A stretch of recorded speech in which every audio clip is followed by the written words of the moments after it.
है कि राघव सिंह राजपूत जो हैं वो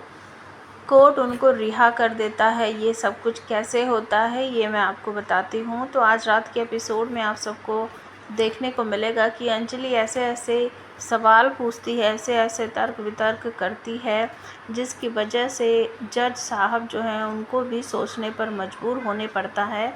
कि सच में ऐसा भी हो सकता है, क्योंकि कोई भी पुख्ता सबूत नहीं है या फिर जो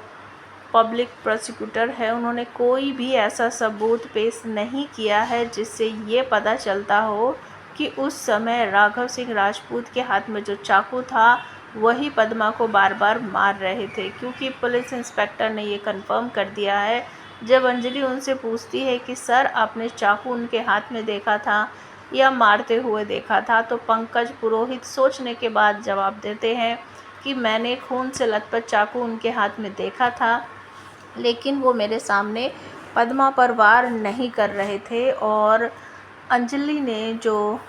उस लेडी से क्वेश्चन आंसर किए हैं उससे भी ये जाहिर हो गया कि वो पढ़ी लिखी नहीं है और मानवता, सुरक्षा, कुछ ऐसे वर्ड हैं भारी भारी जो अनपढ़ जो इंसान होते हैं उनको इनका मतलब ही नहीं पता होता है, लेकिन कोर्ट में आकर बेधड़क इस तरीके से इन वर्ड का यूज़ करना और कहना कि ये खूनी है, ये दोषी है, ये औरतों का सम्मान नहीं करते, ये उनके साथ गलत करते हैं, ये सब ऐसा लग रहा है कि इन्होंने किसी ने इनको रटा कर भेजा है कि आपको ये बोलना है। मतलब अगर आपसे कोई भी सवाल पूछा जाए तो आपको ये उसका जवाब देना है। ये इनको कैसे पता है, क्योंकि ये तो अनपढ़ हैं, कभी स्कूल गए ही नहीं हैं। तो अब जज साहब जो हैं वो के कहने पर फिर से इस केस की छानबीन करने के लिए पुलिस को ऑर्डर दे देते हैं और राघव सिंह राजपूत को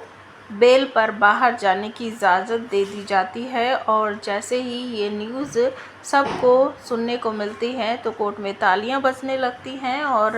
राघव सिंह राजपूत का परिवार बहुत ज़्यादा खुश हो जाता है और ख़ुद राघव सिंह राजपूत जो हैं वो अंजलि को थैंक्स बोलते हुए आप सबको दिखाई देने वाले हैं। और दूसरी तरफ आपको ये भी देखने को मिलेगा कि पद्मा की ज़िंदगी खतरे में है, क्योंकि वही एक ऐसी इंसान है जो बता सकती है कि उस पर हमला किसने किया था। तो अब भजन सिंह और चंद्रभान ठाकुर हॉस्पिटल में जाकर पद्मा पर हमला करवाने की कोशिश करने वाले हैं।